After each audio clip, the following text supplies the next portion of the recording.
சீமையில என்ன கதை கேளு தூடு கலப்பனவன் குத்துக்குடி ஆளு ராசா எட்டு வச்சா பரபரக்கும் ஊரு லேசா கண்ணடிச்சா பிடிக்கடிக்கும் ஆளு தீபாவளி தல தீபாவளி தீபாவளி தல தீபாவளி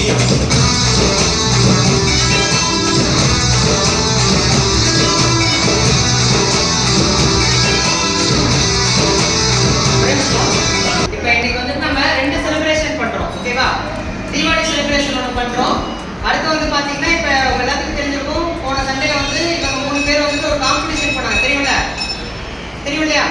தெரியாதா? ஓகே. அதில் வந்துட்டு இவங்க 3 பேர் வந்து வின் பண்ணியிருக்காங்க. சரியா? ஸோ இது எதுக்காக அப்படின்னா உங்க எல்லாருக்குமே வந்துட்டு ஒரு மோட்டிவேஷனாக இருக்கணும். இவங்களும் அடுத்து வந்துட்டு இது மாதிரி பண்ணோம்னா நமக்கு இது மாதிரி வந்துட்டு செலிப்ரேட் பண்ணுவாங்க அப்படிங்கிறது இவங்களுக்கு ஒரு மோட்டிவேஷனாக இருக்கணும் அப்படிங்கிறதுக்காக. ஸோ தீபாவளி செலிப்ரேஷன் அப்புறம் வெட்டிங் செலிப்ரேஷன் ரெண்டுமே சேர்த்து பண்ணுறோம். ஓகேவா? ஸோ இதே மாதிரி வந்து பார்த்தீங்கன்னா